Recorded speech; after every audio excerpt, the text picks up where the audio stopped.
Many congratulations for ensuring that there is the revenue targets have been met, and that's why the fiscal deficit also has really been able to achieve what it has in terms of 5.8.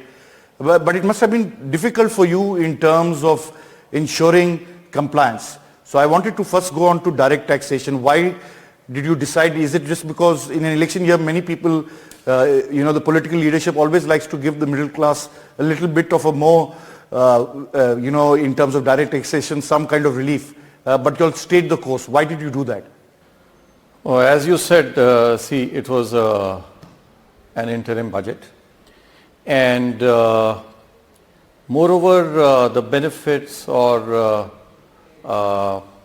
changes in taxation, the taxation rates as well as the procedures should be determined on basis of need.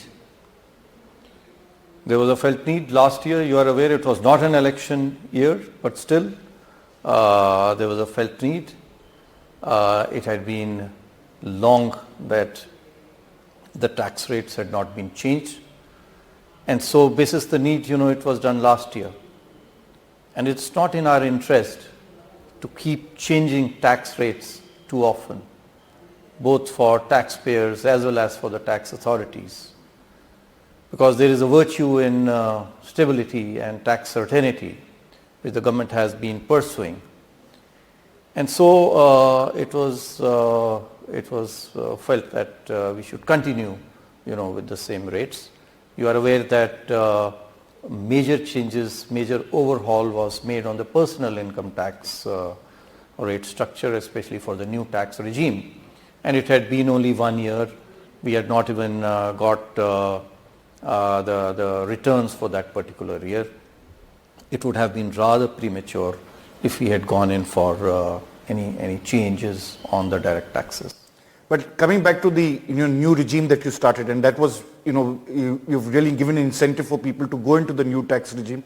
What has been your, what is your analysis of how people have they really taken it on? Is there been a lot of people shifting towards the new tax regime, or is it just a young peer, young India which is really wanting to achieve? It's still early to say. As I said, it's early, because I do not have data for that. The returns start coming in next year, so it will only be somewhere in June or July that we will have figures as to what proportion of our taxpayers have shifted to the new tax regime.